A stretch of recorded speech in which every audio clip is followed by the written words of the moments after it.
Hello, everyone. Thanks for tuning in. Once again, you're listening to World Combat Sports. What's good? Hopefully, everybody's enjoying their day. And of course, I'm bringing you a montage of, the fight recap that went down this weekend. You know what? Let me start off by first welcoming everybody that's in the live chat, the WCS supporters. You know what it is, man. Appreciate your support all day, every day. If you're in the building, do me a favor, subscribe to the channel, hit the thumbs up, and if you choose to donate, then do so. It's all appreciated the same. Drop your comments in the live chat, man. I'm definitely going to interact with those who show up. Happy Sunday to everyone, and let's kick this off. Javier Fortuna. Just when you think he's out, you know what I'm saying, with all the, the backlash he was getting from supposedly being in, he was supposed to be in the tournament, WBC tournament or whatever, and then it was said that he was gonna have a fight with Luke Campbell. That fell out, and team, Devin Haney was trying to get a fight with him. That didn't happen. They was trying to say he wasn't ready. So, which leads us to last night. He stepped in there with Antonio Lozado, and I have to give him his props, man. That was probably the best fight I've seen him in a while. Like, I know he had a back and forth war with Robert Easter. He took his second loss against Robert Easter, and that was a very competitive fight, man. To be honest with you. Hold on for a second. And I'm saying to myself, like, hey, you know what's going on with Javier Fortuna? Is he still in the hunt? He only has 2 losses to his resume. He should still be worthy of a conversation. You know what I'm saying? The man is still up here putting in work, 36, 2-1, 25 knockouts. And we already know what that one is on the right side. That's his fight. That was a no decision against Adrian Granados, man. He went out in the 4th round. I was at that fight, actually. I didn't know what went on with that, but he kind of lost some points with me. I was like, what's going on with Adrian? I mean, what's going on with Javier Fortuna? Like, was he not appreciating that work jacket that Adrian Granados was putting on him? And I just looked at that fight. I was like, damn, I thought he was tougher than that. But, he ended up coming back, fighting twice. He had that second round knockout stoppage of Jesus in November 2019. And then this year he had his first fight, man. He ended up getting a 6-round stoppage against Antonio Lozado Torres, man, who was 40-4. He really put it on him in the first round. I was impressed.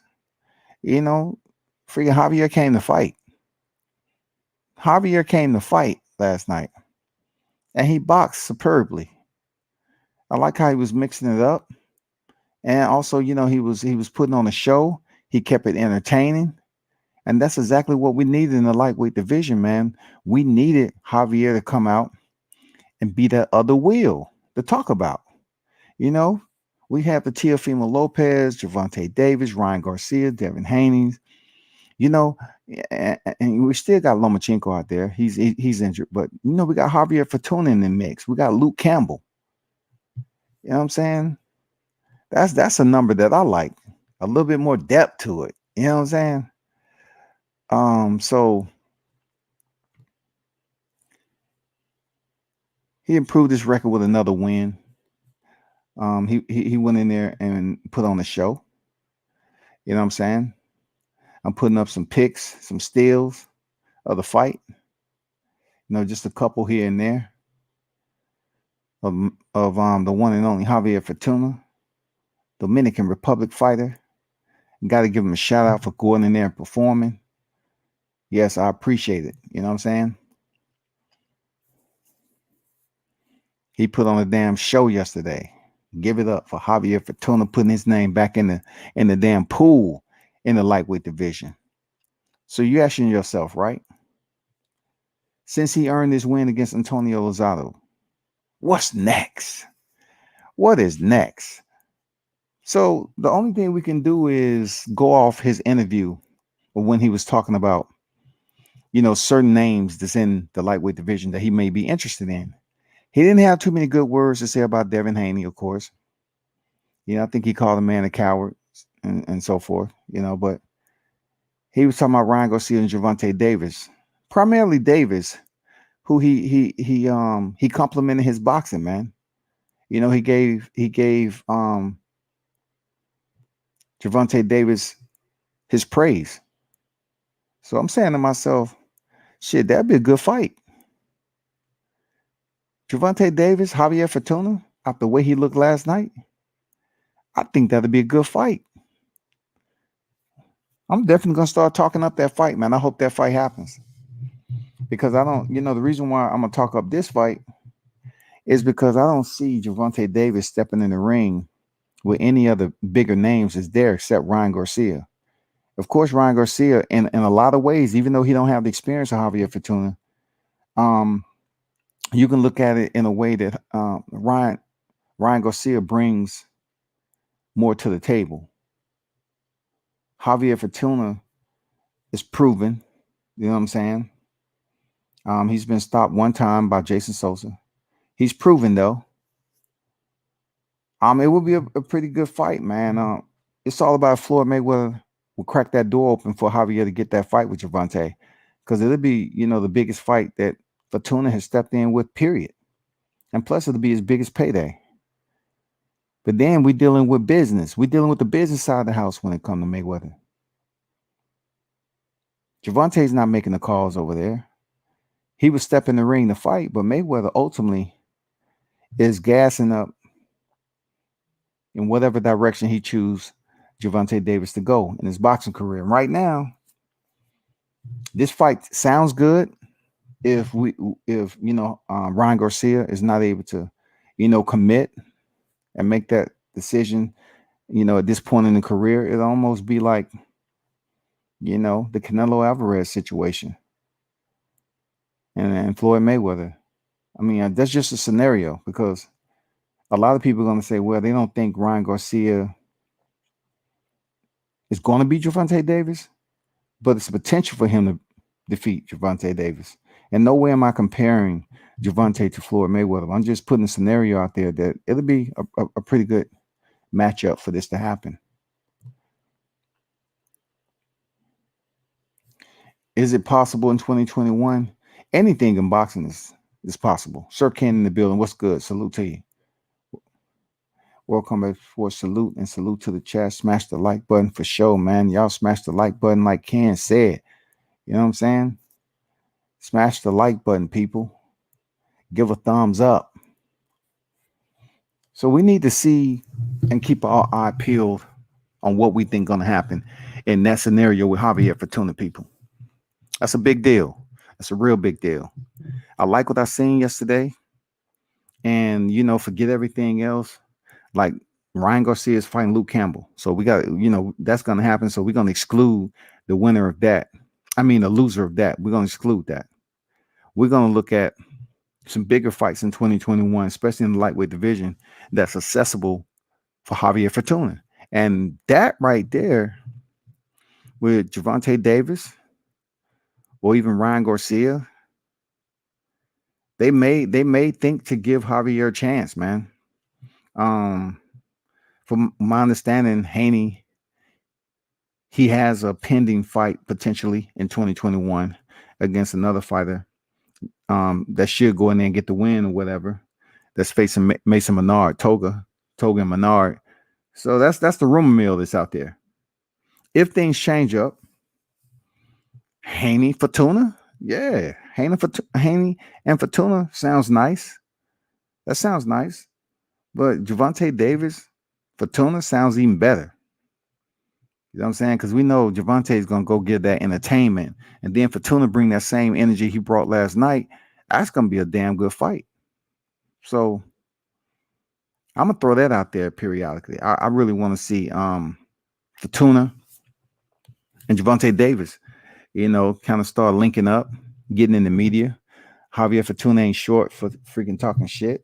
I wish he spoke just a little bit more English to the people, so the trash talk can be authenticated and people can say, "Oh shit," Damn Javier Fortuna coming at Gervonta Davis, and that'll set up for a real good fight.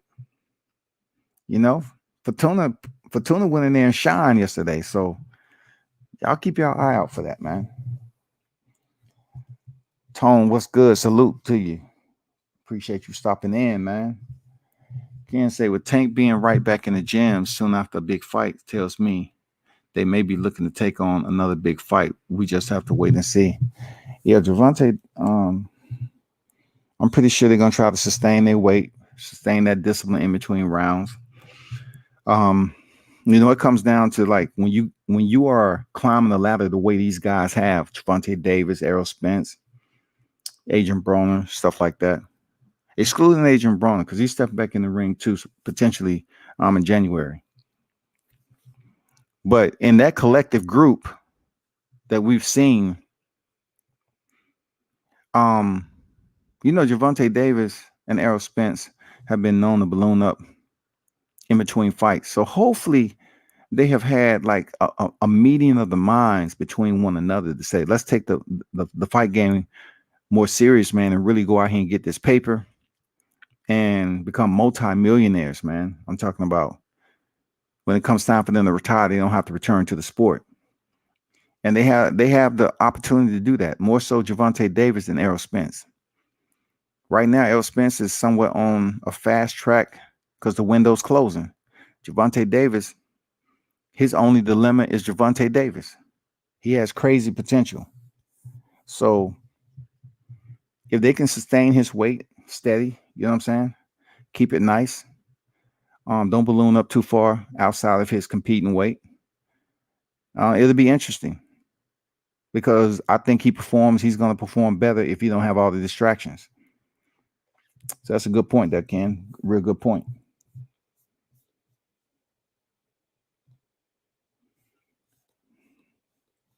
If you didn't see on the zone,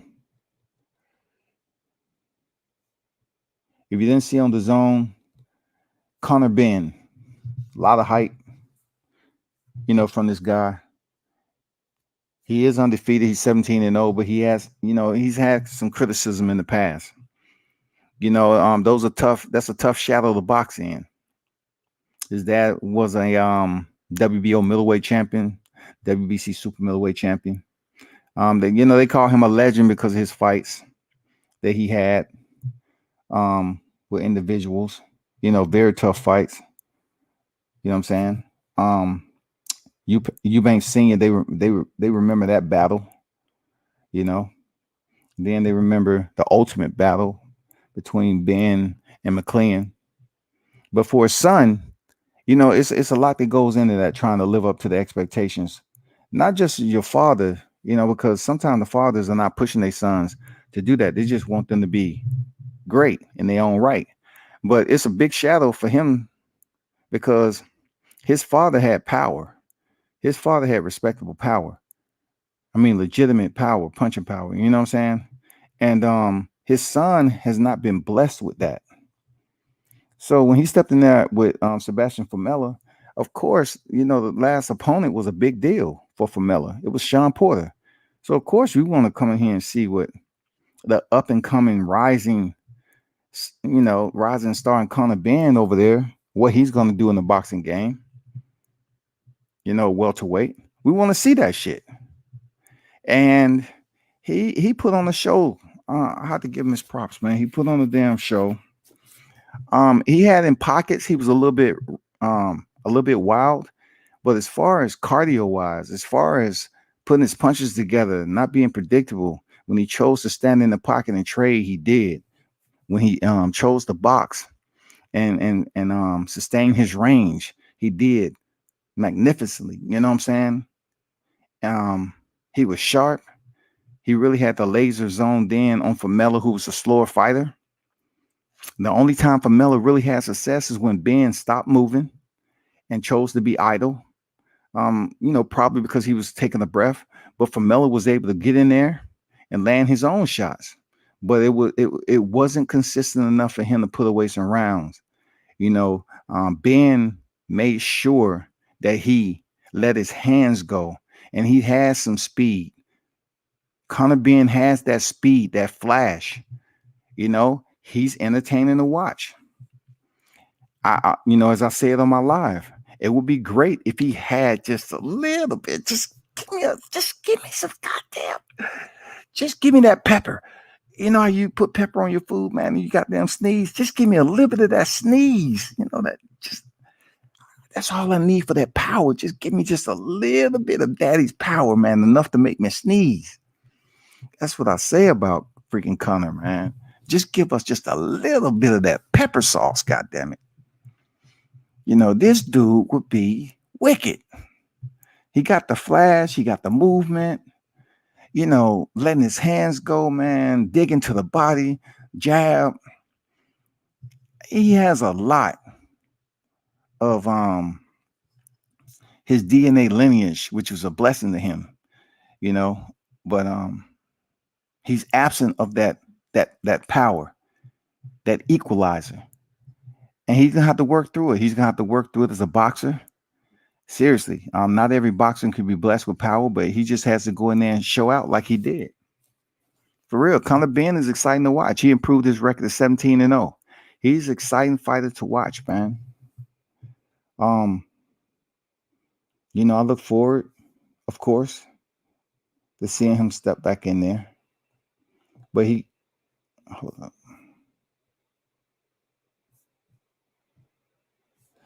Yeah, I look forward to seeing him step back in there, man.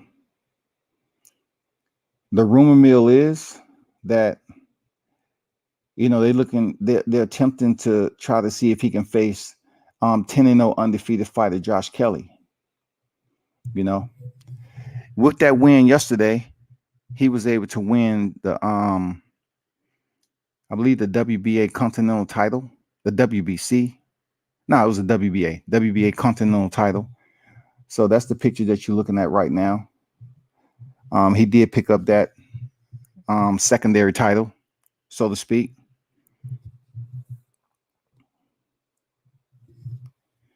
So a fight between him and Josh Kelly, of course, in the UK, will be good for him. Josh Kelly also has flash to the game.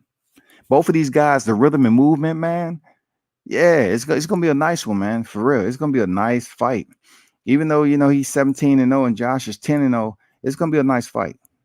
I really hope that they make this fight happen around March of April. It depending on, what Eddie Hearns and them is talking about over there.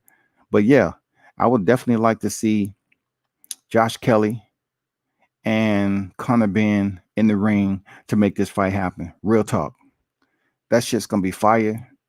And, if Conor Benn brings that defense that he was able to do against Famela, cool. But he did get touched up a little bit in that fight, but not as much as some of the other fights that we've seen him in. Seriously. So we'll kind of see how that plays out, people. Because that's really one of those fights that can bring a lot of attention. The zone has fighters like that. So we'll try to see, how that brings attention to the UK, to the zone, and also to the welterweight division, especially if Conor Benn is able to go ahead and get this win against Josh Kelly. Really, they're going to start trying to place him in the rankings. They're going to try to start placing this man in the rankings now.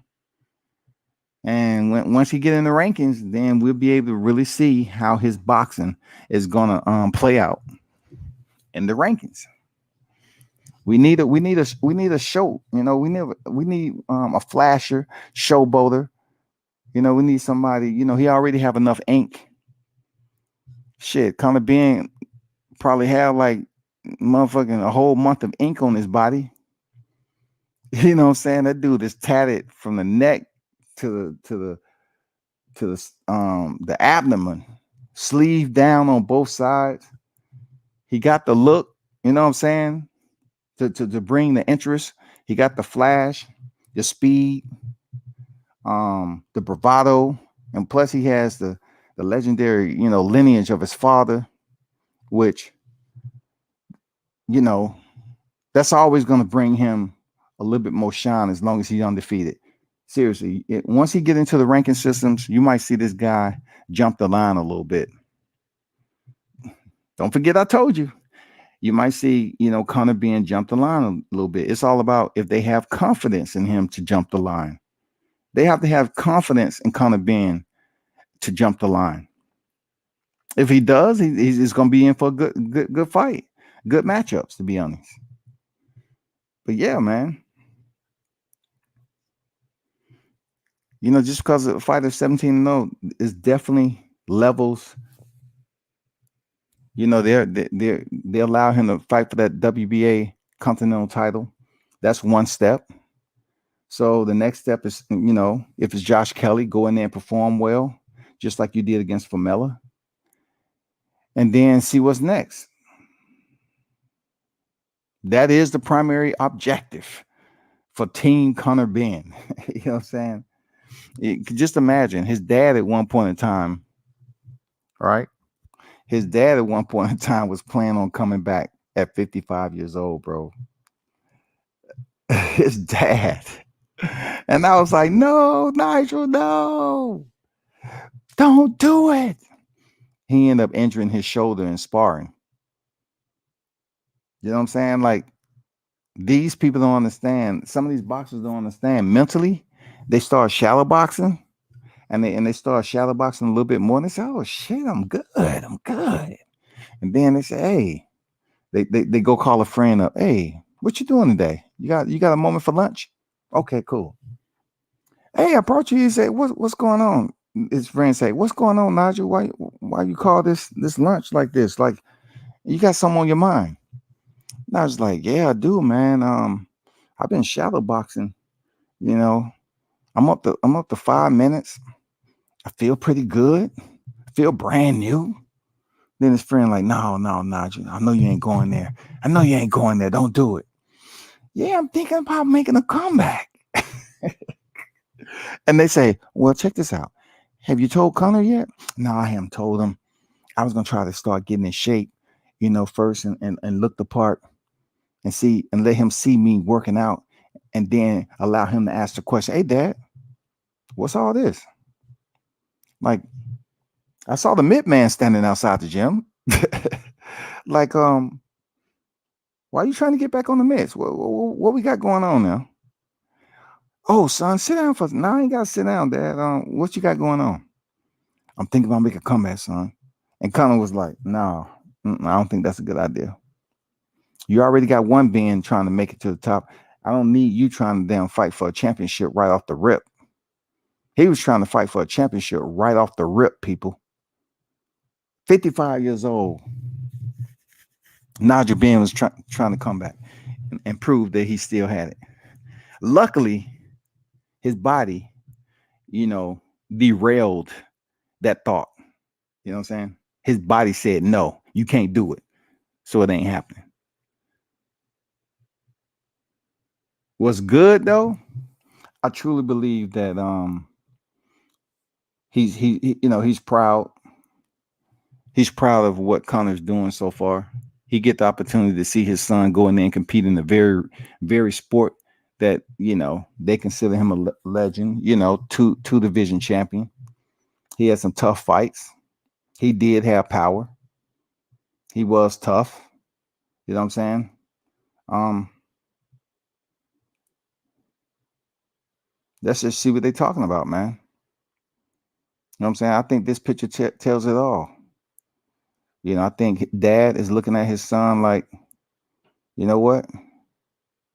Take this sport serious, son. Be the best you can possibly be." I didn't mess around with it. When it was time to show, I showed up. I want you to do the same. And then Connor's like looking at him like, "I got you. I got you. I understand.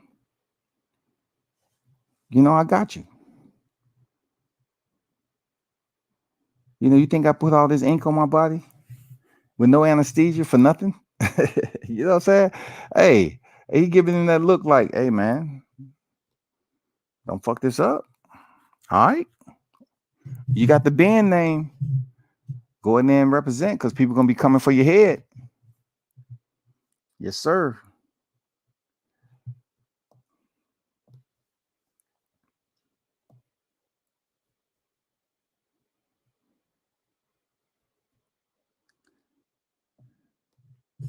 So UFC 255, man, went down yesterday. I'm just gonna talk briefly on the main event. Um, well, Quinn Buckley, right? Your Quinn Buckley, I mean. He was one of those guys who, when he initially started off his UFC debut, he went in there against Rollin, Kevin Rollin, and he was stopped. You know what I'm saying? It surprised the shit out of me, man. Kevin Holland. It surprised the shit out of me because, he got knocked out via punches, and this is his debut into the UFC. So he ended up getting stopped on his debut by Kevin Holland. And I was like, damn, man, they had a lot of promise for this guy. I wonder what's next for him. You know what I'm saying? I really want to know what's next. So his next fight after being stopped, right? His next fight, he stepped in there with a guy that was, very fit. This is damn, mixed martial arts rotation, right? He was in there in August. He turns right back around in October and faces Impa Kasanganai. And the kick heard all around the mixed martial arts world from Kasanganai was the fact that Buckley threw a left kick, right? And Kasanganai did what he's supposed to do. He sort of parried it and kind of kept it in his hand a little bit. And I'm gonna talk about the same thing that people need to understand, especially fighters. I'm pretty sure they do, but they just get in the moment. Just like Davison and Perez. Davison held not Davison. Perez held Figueiredo foot too long and it got him in a little bit of trouble. But anyway, this was the kick heard all around the global community of combat. Did you see Buckley knock out Kasanganai? Did you see it? He threw a left kick. Kasanganai parried it, but he kept it in his hand too long. Buckley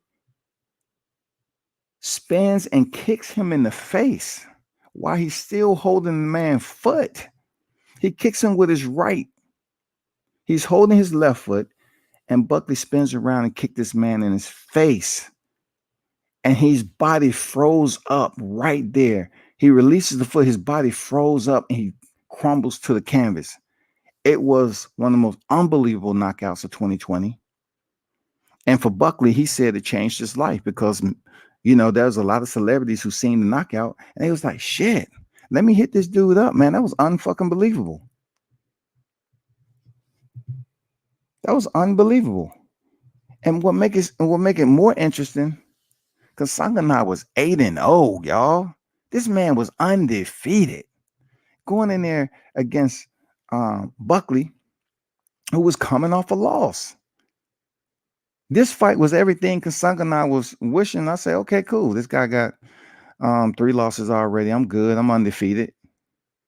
And he goes in there and get kicked in the face. No shin kick, just a heel. That means Buckley was practicing that kick. He practiced his spinning technique. His IQ, unbelievable. For him to get his kick parried and Kasanganai held it just a little bit too long. Buckley spins around with his right and kicks him in the mouth, really. Kicks him in the face with his foot. Shuts him down right then. Knocked out on arrival. His body freezes up and he drops to the ground and to the canvas, and everybody's just going crazy. Did you see that knockout? So he goes in here, on a high from the Kasanganai stoppage. And he basically steps in there for not his second, not his third fight of 2020, but his 4th fight of 2020. He fought in July, August, October, and November. He just fought November 21st, which was last night. He stopped Jordan Wright in round 2. Round 2, man. 18 seconds into round 2. hooks. We all know what the hooks is. But give it up, man. Give it up for him. He did what he's supposed to do. Um, he really put forth the effort in there against Jordan. Got the stoppage. It's a lot of, you know, um, unlimited potential for Buckley. Seriously, he's in a tough division because Israel Adesanya is the middleweight champion right now, but he's on his way, man. That's the only thing I can say about Joaquin Buckley. He's on his way. He keeps going to him, performing the way he is, and people latching on to him and showing him love and supporting him. He's gonna be good. He's definitely gonna be good, people. Let me go up to the co-main event. My girl Valentina Shevchenko fought Jennifer Maia, the Brazilian. You know what I'm saying? And them Brazilians coming there to play. Most of them do. And this is it's just one thread to Brazilian fighters. Most of the time when they was coming in to a fight, people always consider the Brazilians to be very thorough when it comes to the ground game. You know what I'm saying? They consider them to be very thorough when it comes to the ground game because like some states have soccer, football as they call it. They good in that one dynamic. Jennifer Maia was able to take a round from Valentina Shevchenko. And people need to understand, instead of jumping online and going to these groups and just getting all out of control, they need to understand these are elite fighters. In order for you to stay at the top of the championship pinnacle, you have to be challenged. You think it's not people who's looking to face Valentina Shevchenko are not looking at film? Each opponent, as they step in there, they're going to continue to challenge and get better. And it's up to Valentino to start, making changes. You know what I'm saying? Being able to weather the storm and still put on a show. So people's like, oh, the second round, Maia was in top position and she was able to control Valentina and take the round. Listen, it's difficult for a champ to go in there and win every freaking round. It's very, very difficult. Very difficult. And, give it up for Maia, who was able to go in there and get the takedown and win the round, but she wasn't totally successful in damaging Valentina to the point when they came out in the third round, she's still, recovering from the second round. That didn't happen. You just can't take a fighter down and the damage is not adding up to the takedown. You know what I'm saying? People take them down, they try to control to keep them in that spot. According to what position you in, it can reserve energy in the process of you trying to land some punches.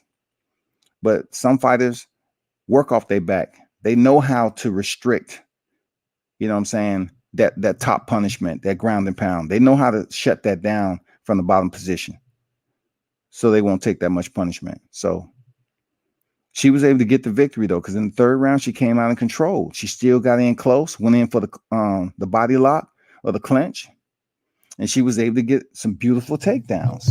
Let me kind of show you one of the takedowns that she was able to get. My girl, Valentina Shevchenko, the bullet.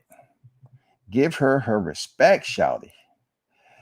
You know what I'm saying? That's my girl, man. One of the best is out there in the game.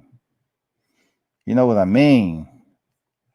I got to put her freaking highlight up there because she deserves it.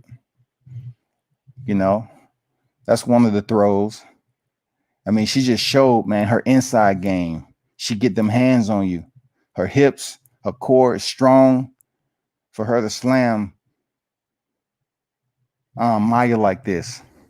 You know what I'm saying? For her to pick her up and take her for a ride like that. It was a nice one. She's showing her strength, man. Look how tight she is. How her head is on Maia's left shoulder. Maia can do nothing but hold on and take that ride, and she know what's coming. And the other beautiful part about this takedown is this part of the system now in mixed martial arts and BJJ is one of the first parts of the system in the takedown is to get and execute and be successful with the takedown.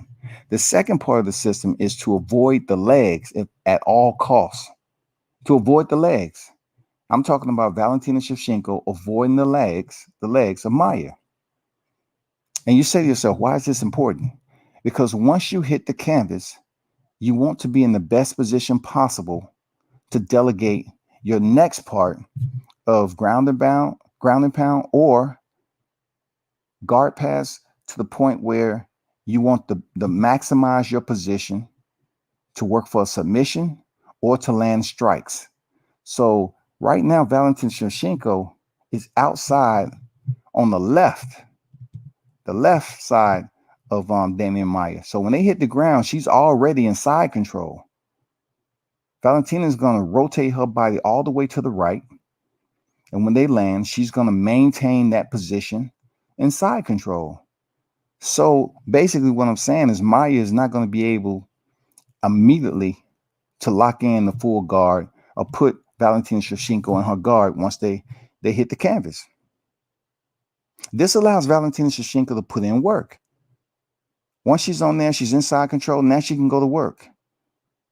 She can work for a submission, start to, advance and start working for a submission. Or she can control Maya and then try to set up the best angle to start landing some punishing blows. But that picture right there says a lot, man. You know what I'm saying? That picture right there says a lot. You can see her head resting on Maya's left shoulder. She don't want her head too high or in front, because if she hit the canvas and Maya head comes up, she can knock herself out. It's happened, people. She can knock herself out. She can get the takedown. If her head is up in front of Maya's, guess what? She can knock her damn self out. And that ain't good. Anyway, just a little bit of mixed martial arts. You know what I'm saying? Everybody, let me check who in the building. I see people. TJ in the building. What's good? Salute to you, bro.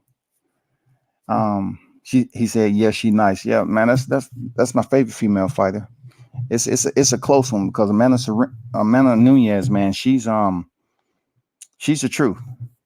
She's a champ right now, for real.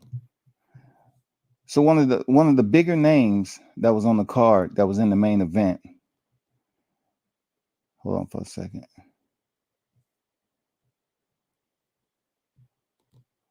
Start putting some of these comments up there. Appreciate those of you that left comments.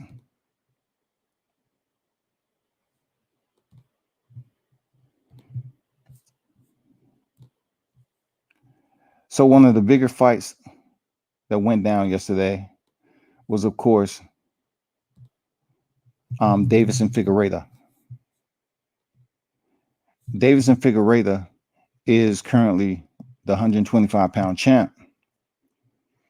And, it's crazy, but he kind of had a little bit of the same, how you put it?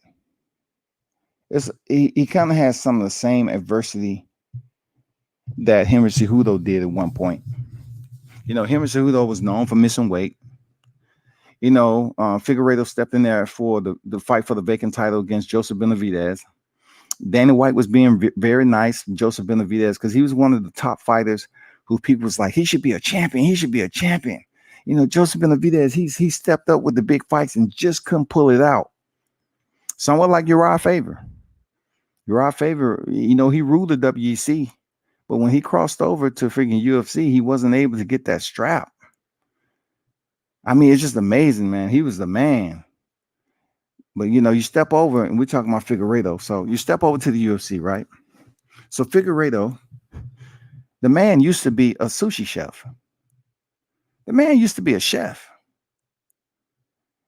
And I'm starting to find out, like, there's some tough ass chefs out there. If you saw my interview with Helen Peralta, man, she used to be a chef. And that girl is a motherfucking beast, a tyrant up in this mud. She is mean when she's training. She is mean. She went in there and defeated Christine Ferrer in bare knuckle fighting. And this is after opponent fell out. But not to get off track. Figueiredo was a chef turned mixed martial artist, right? So he steps in there for the vacant title that Henry Cejudo vacated, and he misses weight. But he goes in there and defeats Joseph Benavidez via knockout. But he cannot become champion because he missed the scales. So Dana White said, okay, that fight, Joseph, I'm going to give you one more. I'm going to run that back. I'm going to allow y'all to run that back and come back in here again. But we seen in the first fight that, damn, this guy Figueiredo is serious. He said he has strength for 25. He's a strong 25er. Not only that, his BJJ game, we're talking about a chef now. That's why I tell people, put your kid in BJJ. His BJJ game is on point. So he comes back for the rematch with Joseph Benavidez. And Joseph has several losses, but they still can consider him one of those guys who they was trying to put, in a position to pick up that gold. You know what I'm saying? They really want him to pick up that gold. He goes in the rematch with Joseph Benavidez and stops him again. Done. Now he's a bona fide champion. He made weight, and now he's a bona fide champion. So then you ask yourself, okay, what is next? You know what I'm saying? Now all the competition is going to be coming in for Figueiredo. So he was supposed to fight Cody Garbrandt, who was the former bantamweight champion at 135. Cody was going to drop down to 25, just like his nemesis did in TJ Dillashaw. Let me tell you a brief story, right? And hit the like button, man. And appreciate everyone who's in here. I try to give history and comparisons in this mixed martial arts game. Been following the sport for quite some time, but I just try to give the viewers a little bit backstory as to how this all materialized, right? So he picks up the championship, and now the talk is like, hey, we need to kind of get some popularity out here of Figueiredo. He's in the top pound for pound list, of course. He's outside the top 10. So who can it be? So Cody Garbrandt pulls out from an injury. And we get Alex Perez. Now we know at this division, 125 flyweight, the man was Demetrius Johnson. Let's not get it twisted. Yeah, I said Henry Cejudo vacated the title because he defeated Demetrius Johnson. And then Henry Cejudo wanted to be great. So there was some, back and forth about, okay, I want to think about being champ. He wanted to fight at 35. He negotiated himself out of that. He was asking for too much money. So therefore, Dana tried to screw the man. Dana tried to screw the man. He's like, hey, you asking for too much. We're going to go to TJ Dillashaw and give him the fight.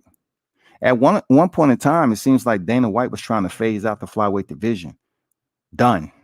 Gone. Banished. So getting rid of Demetrius Johnson after his loss, he felt that was going to be it. So he started cutting. He started cutting fighters in the flyweight division. Fighters was like getting online saying, we got cut. I got cut.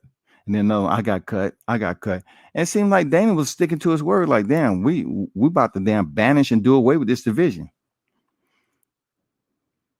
Henry Cejudo comes in there, talks himself out of a freaking fight at 135 because he wanted to be champ. So what Dana do? He said, TJ, we'll give you all the monetary benefits for you to drop down to 25 and face Henry Cejudo. And, at this time, TJ is considered one of the best bantamweights ever. He's considered up there, the best bantamweight ever. So he goes down here. I mean, the back and forth trash talking is all good. These two match up real nice. TJ is no joke, man. He has some controversy behind his career, too. He the one that left Team Alpha Male and went out there with Dwayne Lugwit, a Team Elevation. And people felt that he was a snake. If you've seen it play out in the Ultimate Fighter, you know what I'm talking about. But it's not about TJ Dillashaw. But anyway, he goes down to 25 and gets knocked out in the first round. Henry Cejudo knocks the fuck out of TJ Dillashaw. And people, when I tell you, if they said he was a snake, the motherfucking shovel came out. I'm telling you. He was moving moving through the grass too long. The shovel came out on TJ Dillashaw. Not only did he get smashed in the head and get knocked out, but he popped positive for PEDs and was suspended from the sport. So Henry Cejudo beat and knocked out a guy who was on PEDs, and a lot of people considered him a backstabber when it came to his team, his former team, Team Alpha Male, right? So he's him being out of the sport,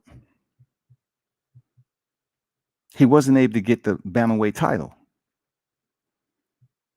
Because for one, Dana White sent TJ Dillashaw down there to attempt to pick up the flyweight title. You know what I'm saying? He sent them on a hit mission, and he couldn't get the job done. So once he got suspended, the title was vacated. So Henry Cejudo moved up and fought for the bantamweight title and won. Of course, he went there and fought Marlon Moraes and won.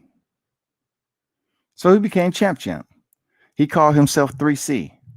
He was the Olympic wrestling champ. He was the flyweight world champ, and now the bantamweight world champ. So this is where we at with Figueiredo. Okay, I just wanted to give you a little bit behind the scenes. Henry Cejudo decided to retire after defeating Dominique Cruz. Dominique Cruz was considered, I'm talking about defending his title and everything. He was considered the best bantamweight out there. So Henry Cejudo ended up vacating his title and saying he's retiring. He's done. But word has it he's trying to come back and try to attempt to get a featherweight title at 145 from Alexander Volkanovski. So we're going to leave that alone. But that's his plans. He's out of the sport. The title is vacated, okay? He's off the pound-for-pound list. Now Figueiredo steps in, and we're bringing this full circle. He steps in, faces Joseph Benavidez, missed weight, beats him, don't get the title. Comes back in, defeats Benavidez again, done. He's the champion. So he goes in here about to fight the former bantamweight title holding Cody Garbrandt. He gets an injury. So Alex Perez steps in. Alex came to fight, man. But he did the same thing that Impa Kasanganay did.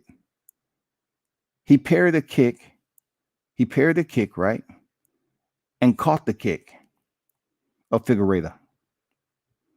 So he tried to push him up against the cage and raise his ankle above waist level. And most of these guys are pretty flexible. So you really have to raise their leg up damn near above their shoulder and be in motion, either lateral motion or whatever, to get them off balance. But he really couldn't trip the post leg. You know what I'm saying? Figueiredo had the post leg, his right leg. He couldn't even sweep that and get him to the ground. So finally, Figueiredo hits the ground, and Alex Perez attempts to take back control, which was a no-no. It's almost like Figueiredo sets a trap. He goes to the canvas, and Perez follows him there for some god-awful reason. And he puts himself in harm's way. And for a minute, it seems like he's in control. He felt that he can take the back. It looked like it, but to a BJJ practitioner, man, that's calm waters for them. And before you know it, Figueiredo turns into him. He sets up a guillotine from the bottom position. He wasn't even standing. A lot of guys pull guard. They'll lock in the front choke and they pull guard. You have to carry all their body weight from your waist down because they put you in full guard, and the choke is up top. It's almost like, you have no other way except to go to the ground because you're going to be carrying their weight from your waist up. So he locks in a guillotine choke while already on the canvas in bottom position. He throws his legs up, put him in close guard, boom, chokes. And it seems like Perez's head is coming out. It seems like it's slipping out. And Figueiredo tightens that choke up for the damn sub. Perez taps. And I'm saying to myself, God damn. I knew this dude was one of those high level freaking athletes. But to see him sub that guy out off his back and was able to lock in that choke so quickly. I didn't even think he had it tight, but high level BJJ, they can do that. They practice that shit over and over again in the gym. But Perez gets subbed out, he taps. So now it brings us to this particular fight taking place, which is going to be good. Brandon Moreno fought Brandon Ravel, and he ended up getting a stoppage with a second left, y'all. Moreno, who's the guy throwing the punch to the left, he got the stoppage with a second left in the fight, in the round. A second left. The rounds are 5 minutes apiece, and he earned the stoppage at 4:59 in the first round. So, what does this say? Potentially, this is going to set up a fight between Brandon Moreno and Deiveson Figueiredo in the flyweight division. Both of them earned wins yesterday. So Dana White is basically saying, this is what I'm going to do. I'm going to keep these fighters here, and they're going to do a 21-day turnaround, and they're going to be on the card at UFC 256. This is amazing. This is crazy. These fighters are staying here. They're going to get compensated well. That's what the UFC does. The UFC said, no, we're going to keep them here. So you have to go back over to Brazil, and we're going to have you all on the card of UFC 256. 21 days now. Now, when it comes to boxing, do you believe that a fighter, look, this is a champion. A champion is going to do, and he's going to know with a tough opponent in Moreno. He's going to do a 21-day turnaround. So 21 days, right? That's less than 3 weeks, people. Give or take. We're talking about the weekends, you know what I'm saying? They got to heal a little bit from the fights, even though both of them didn't take too much damage. They eat, they rebound. That's a little bit less than 21, man. 3 weeks is a little bit less than 21 when you look at it, because they already been through a fight camp. So to further not this, degrade their body and tear it down, they want to stay healthy. They're going to take some of them days off for rest, but they're turning back around and coming back on deck next month, people. Deiveson Figueiredo, who is number 13, I believe, in the pound for pound list, he's going to step in there against Brandon Moreno, who's just coming off a stoppage. Both of these guys coming off a stoppage, and they're going to throw down. That's just going to be on point. So,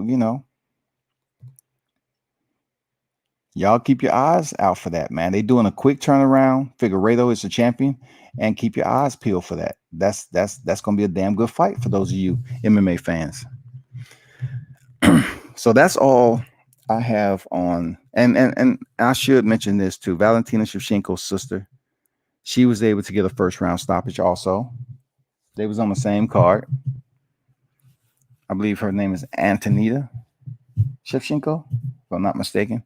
She was able to get a first round stoppage. And to close the MMA portion out, Mauricio Shogun Hua stepped in there with Paul Craig. And Paul Craig, brought the smoke. He brought the smoke enough to the point once he took Mauricio Hua down. At one point in time, Mauricio seemed like he was going to be able to land some punches, but if your opponent is not standing in one spot for the older fighter to just get off and potentially have a puncher's chance, then in mixed martial arts, you have a high percentage of being taken down. And now you have to work off your back with a guy who's just as big as you and skilled. And, you get to a point where age might come into play, especially the fights. Mauricio, who is a legend, he's an absolute legend. And those guys he trained with and grew up with, they don't play around. So the fact that he's still in the cage fighting, I don't want to see him come back. This fight game, man, the paychecks aren't that lucrative for some fighters, especially when you're on the decline. But Paul Craig was able to take him down, not only gain back control, who Mauricio is a black belt in BJJ, but he's older, he has miles on him and everything else. He flattens him out. Flatten him out is he has both hooks in. He's actually postured up from the back position. And the legs of his opposition, which was Mauricio, is pretty much levitated in the back. So the feet are at Mauricio's waist, which allows him to somewhat lean forward over Paul Craig's feet to elevate Mauricio's feet in the back. So he has nothing else to do except it's almost like a seesaw effect. You know, Paul Craig is leaning forward and Mauricio's on the bottom position. And it kind of forces him to lean over to the front with all Paul Craig's weight, which elevates his 2 feet in the back. And really, he can do anything. He can't do nothing. So what happens now? Paul Craig starts to land punches, left, right. And Mauricio can't see him because he's face down.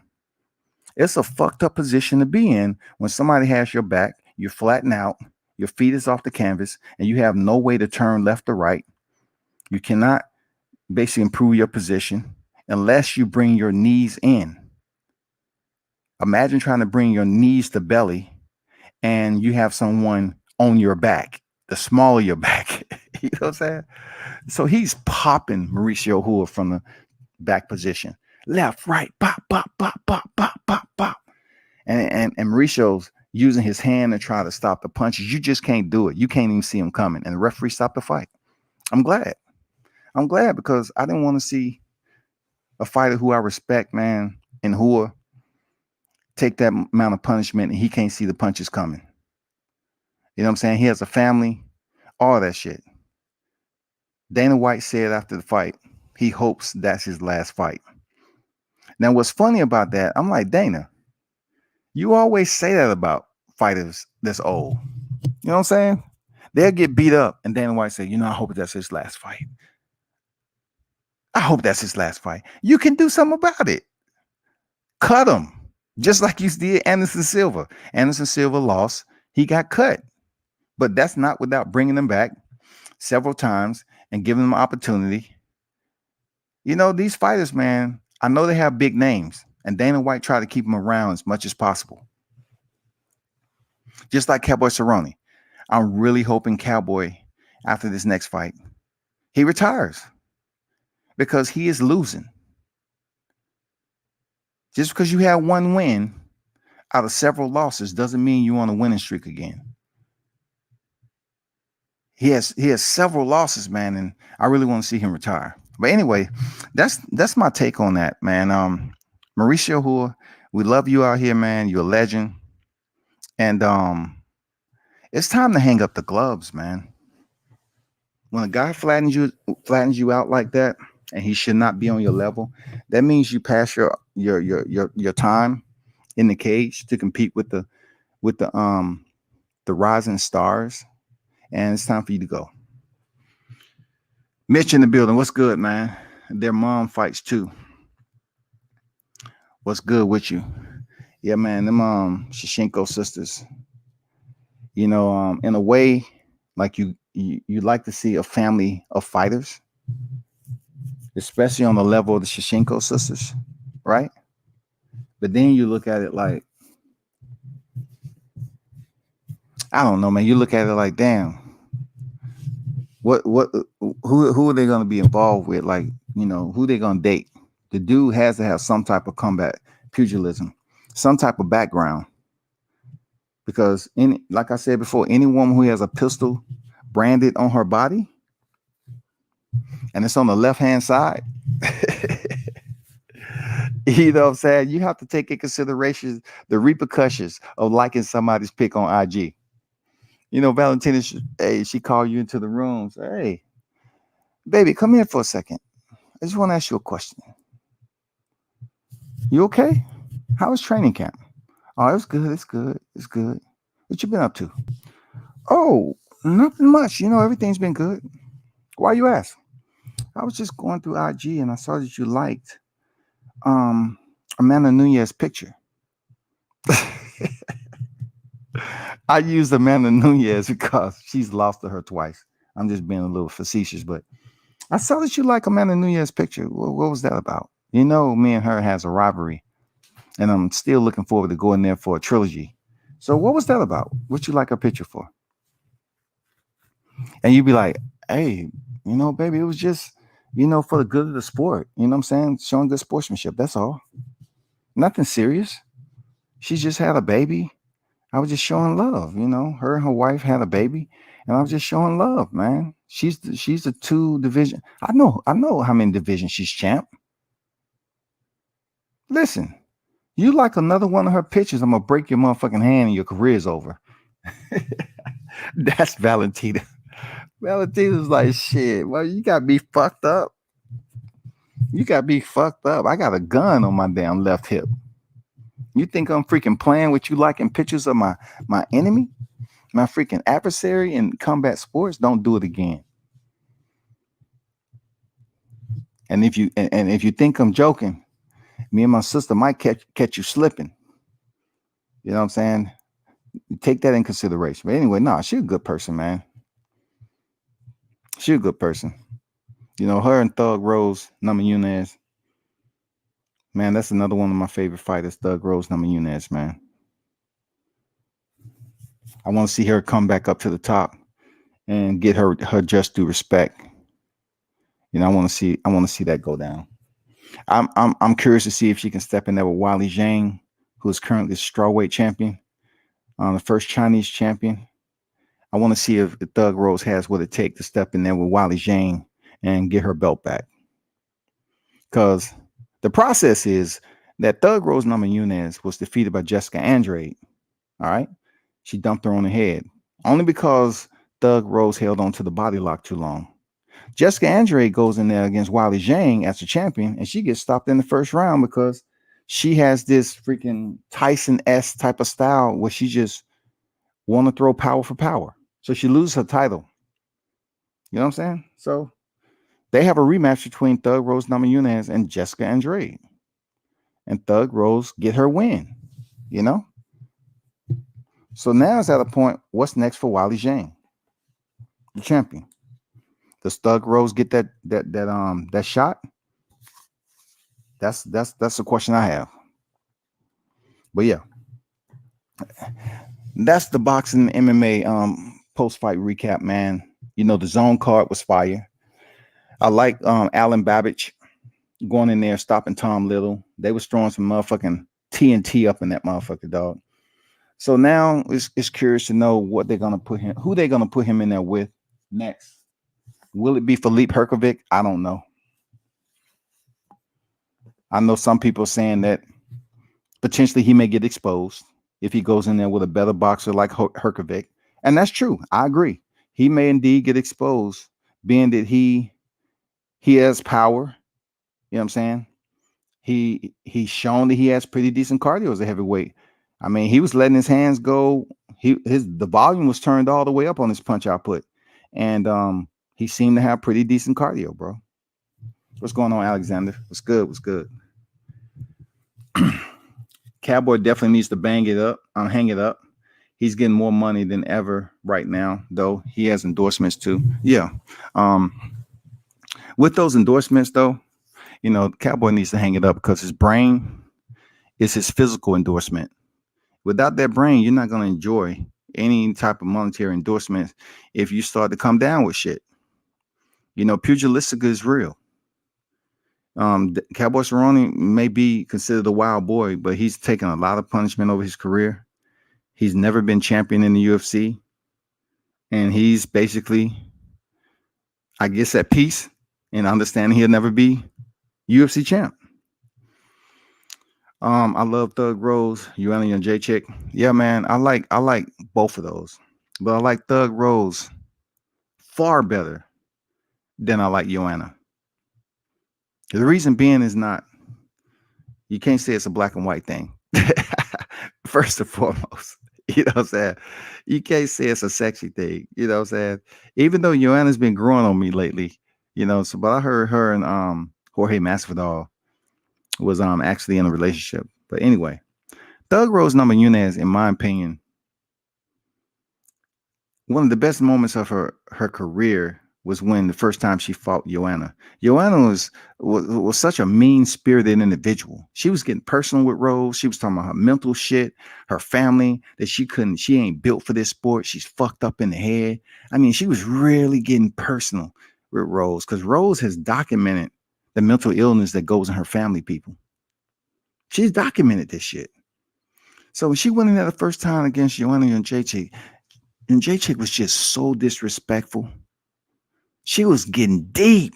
You're talking about the mental illness aspect when we're not talking about the bullshit Tyson Fury storyline. We're talking about the person who actually has a history in her family. Her herself, she has a service dog. Shout out to Pat Barry, good dude.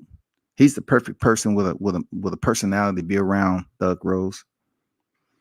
And Joanna was just digging with the blade and twisting and grinding, putting salt in there, twisting, grabbing a lemon, cutting it open, squeeze that lemon juice in there, put more salt in. She was just digging that wound and went in there and got knocked out in the first round.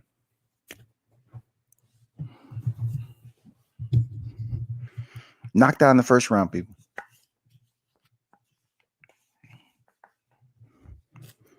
Not only did she stop Joanna Jędrzejczyk in the first round, they had a rematch. Immediate rematch. Because Jędrzejczyk said it was a fluke and it'll never happen again. It did. This time they went 5 rounds. And Thug Rose was able to get a takedown in the 5th. Yes, people. Hit the like button, man. Appreciate y'all bringing up some mixed martial arts topics, man. Salute that, Alexander. That's what I'm talking about. Listen, when y'all hear these other channels talking about mixed martial arts and boxing, man, remember World Combat Sports. That's all I got to say. That's all I got to say, people. Understand who really knows it and who's up here just doing overlays. I don't do overlays. I got to cover more than one sport. So I appreciate everyone who stopped in the building.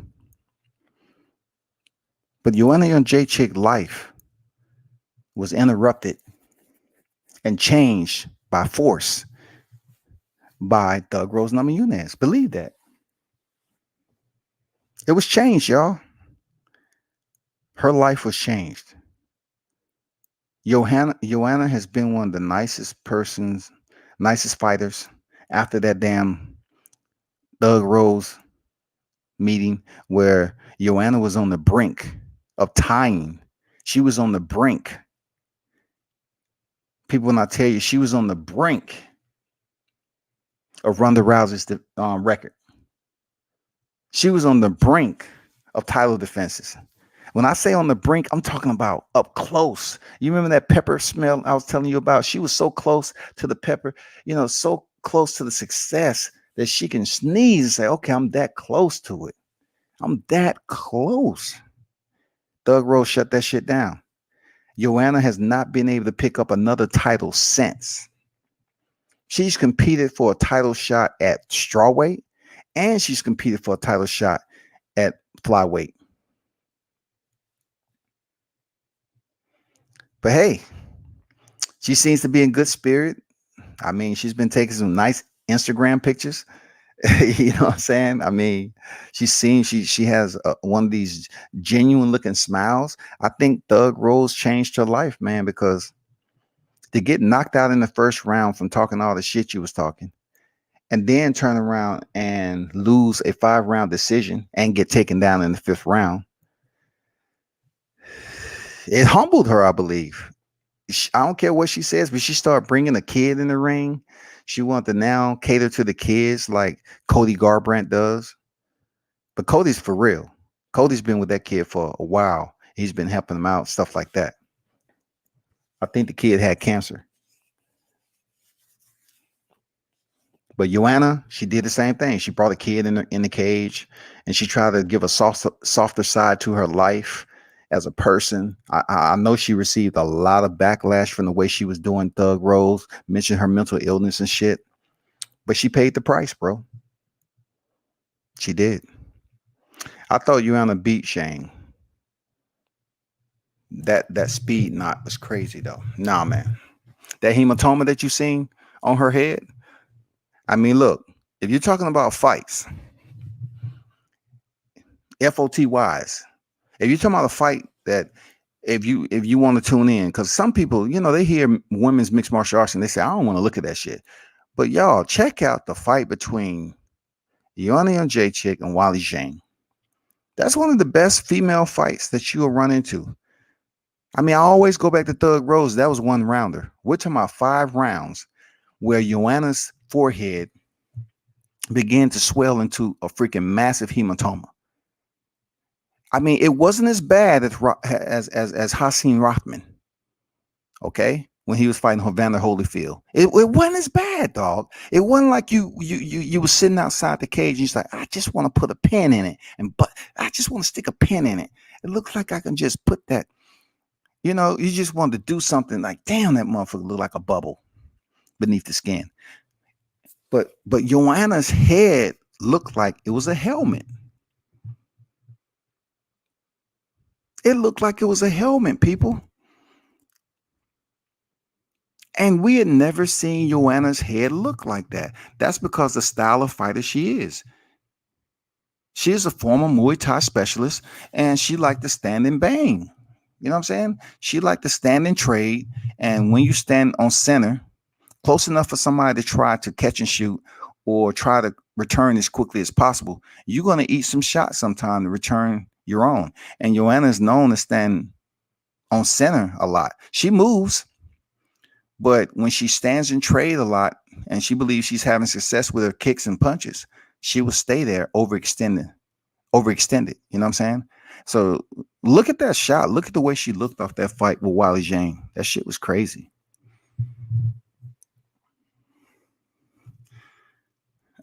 Yeah, man, for real. Rose straight gangster in the fight with Joanna. Her poise was impressive during the lead up. Hey man, I ain't gonna lie, man. That shit give you a tingle. If that shit don't give you a tingle, look up on YouTube. Um, um, it's not when trash talking goes wrong, but when fighters are humbled or something like that. When fighters are humbled, I think that's the title to Rose lead up. Like somebody did an entire promo to the lead up. Seriously, man, that shit will have you thinking like, damn, you kind of calm down and shit. And you start to really look at how fucked up a person Joanna was and how Rose is up there quoting the scripture, quoting a prayer. I think she was quoting a prayer. When Joanna does her patent, she dips down a little bit and looks in your eyes and gets real close to your face talking shit. And Rose was up there quoting a prayer or something like that. And yeah, man. I think at the end of that stare down, Joanna even extended her freaking hand out there and touched her fist off Rose.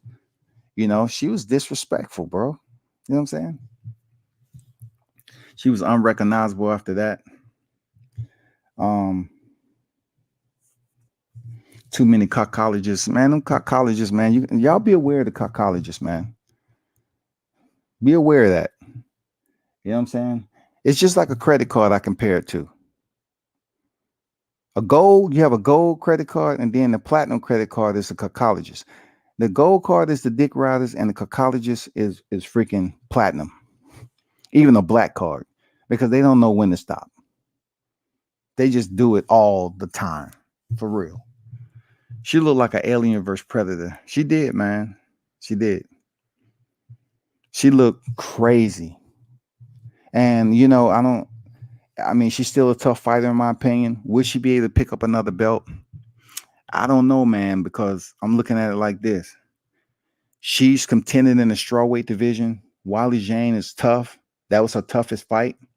She really has to go back to the drawing board and switch up her game. Maybe she need to work more on her BJJ, because her stand-up game got her up to a certain point until she ran into somebody who has pretty decent stand-up themselves and jiu-jitsu. And that was Thug Rose. Thug Rose got pretty damn good hands, man. Her boxing is on point. And Thug Rose would throw kicks. She would do some sporadic freaking entries and striking technique. You know, when she first came on the scene in the UFC, man, she was doing jumping knees and shit. She was just all everywhere. And they say, "Hey, Rose, you gotta calm down. You gotta start tighten up your game. You know, you're just a little bit reckless. It's getting you in trouble."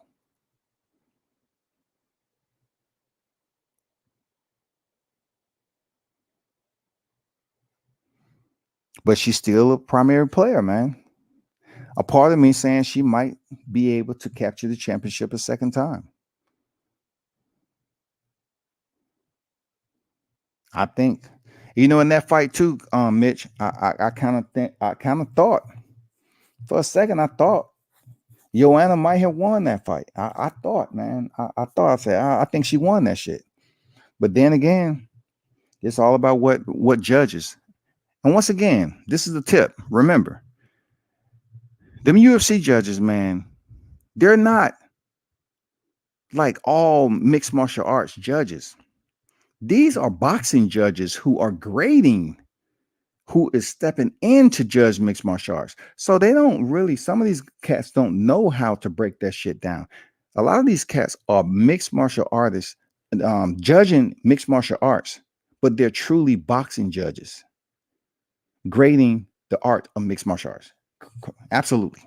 So you might have some fucked up decisions. They're trying to do better, but you might have some fucked up decisions because one judge is looking at whoever landed the most punches, and then you might have a MMA guy looking at who landed the most significant strikes with the kicks, takedowns, and shit like that. It all depends, man.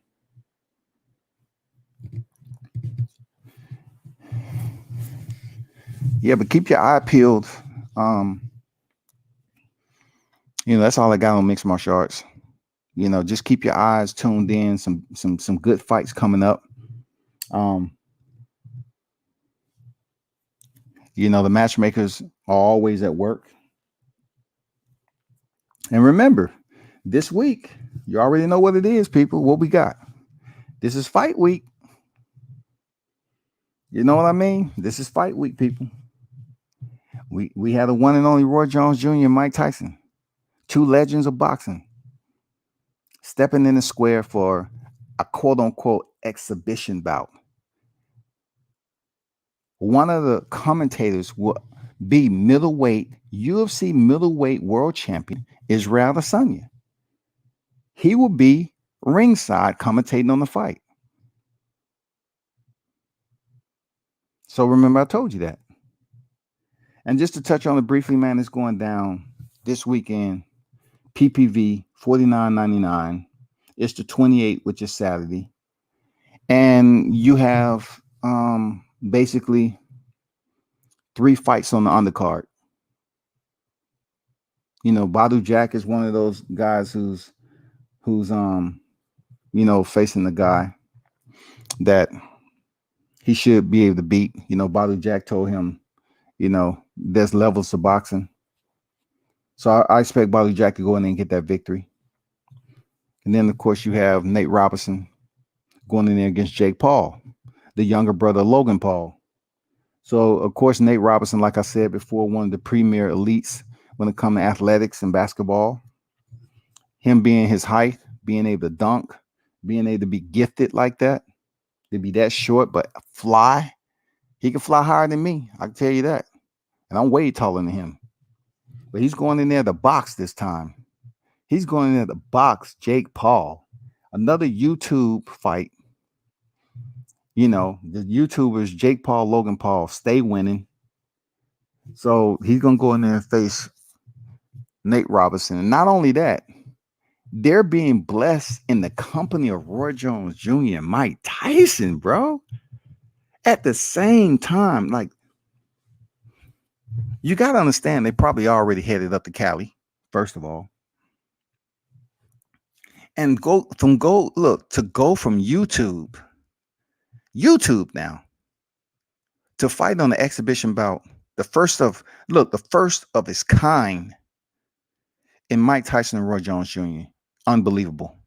So we got YouTube, Jake Paul getting another opportunity and probably getting paid pretty damn good.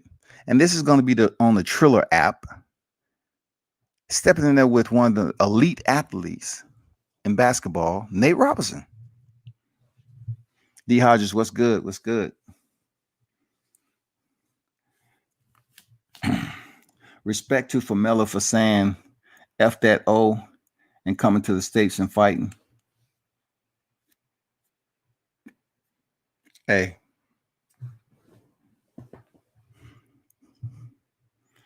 I don't know about that. Like, I'm pretty sure he got paid healthy. I'm pretty sure he knew that heading in there he was facing Showtime Porter. Let's get that straight. Why commend him for coming over here and to the States and taking that loss? Hey, it's no commending. That's boxing. He was able to be blessed with a fight with Shawn Porter. Salute to him. Hey, bless him with that. Salute for him coming over here facing Showtime Shawn Porter. You know what I'm saying? I mean, he knew what was about to happen. And Shawn Porter took it easy on him, in my opinion. That's why Conor Benn looked as good, because he was in there for a different purpose. Shawn Porter was in there because he's experienced, former, two-time world champion. And it was almost like teacher to student. We're gonna go in here and box. Shawn Porter did what he had to do. He didn't really give us that Errol Spence energy. And he was just in there to boom. Let me get this out the way so I can go ahead and fight this other guy. You know what I'm saying? Hey. That's all. But last night yesterday he got his ass whooped. Conor Benn was sharp, accurate. He was in rhythm. He was able to land punches at will. He wasn't predictable. And I like his footwork. His flash with footwork. I like that shit. Yep. So you got to give him his props on that, man. When it comes down to it, you got to give him his props. For Melo, man, I give a shout out. He took his second loss, but he has heart, man. Melo has heart. Conor Benn showed that, proving the 17-0. What's next for Conor Benn? They talking about Josh Kelly. So I look forward to that fight. But as you look at the card, the card was pretty decent, to be honest. The card, I can say, is, that was a pretty decent card. From the first fight on up to the main event, it was a pretty decent card. Real talk.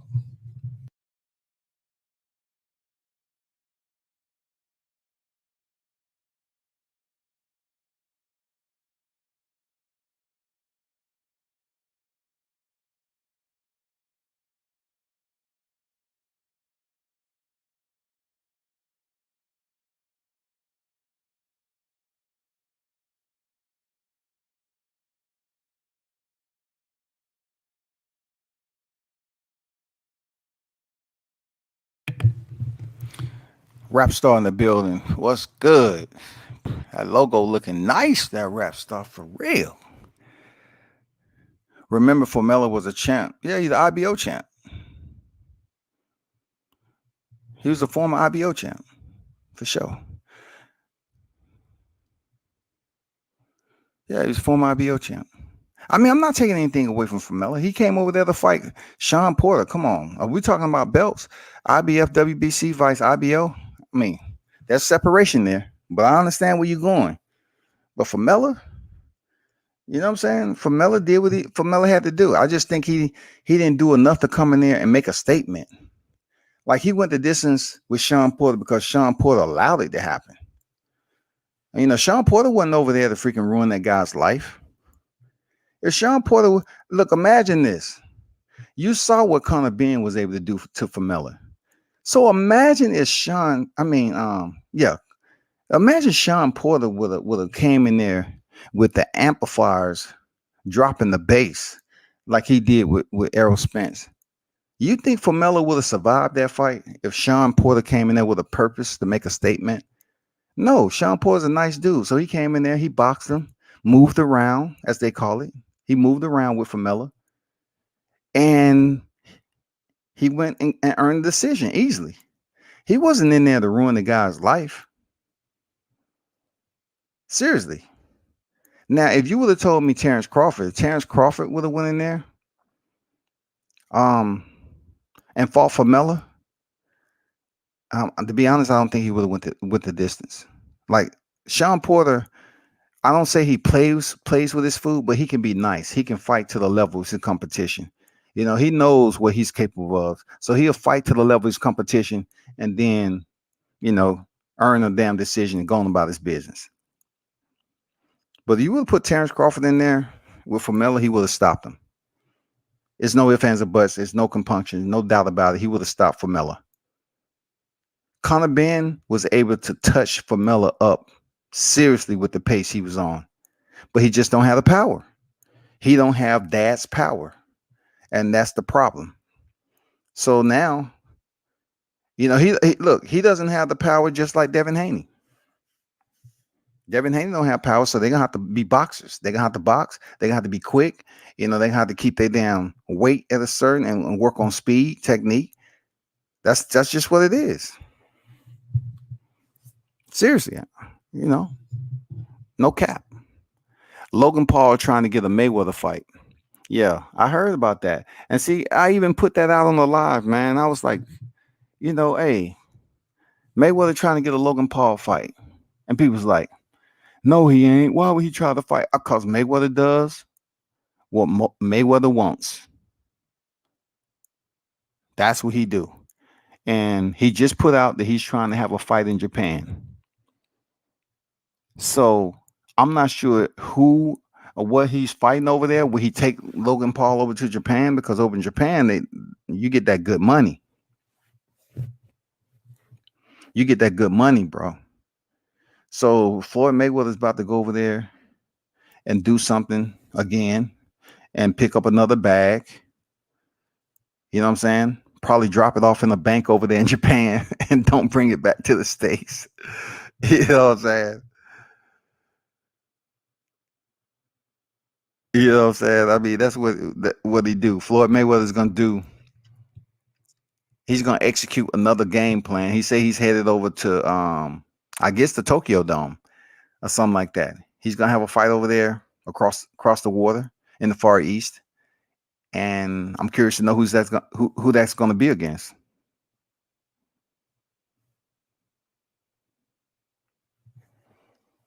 Remember from Brad FSO, salute D Hodges.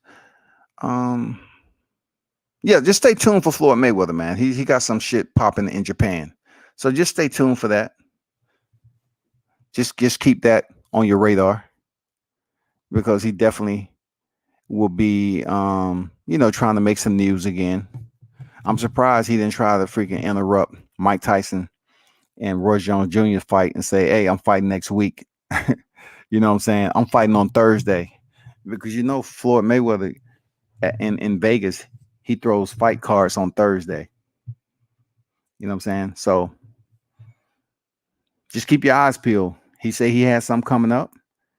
And of course, people are curious to know what the hell he got going on again. So y'all stay tuned, man.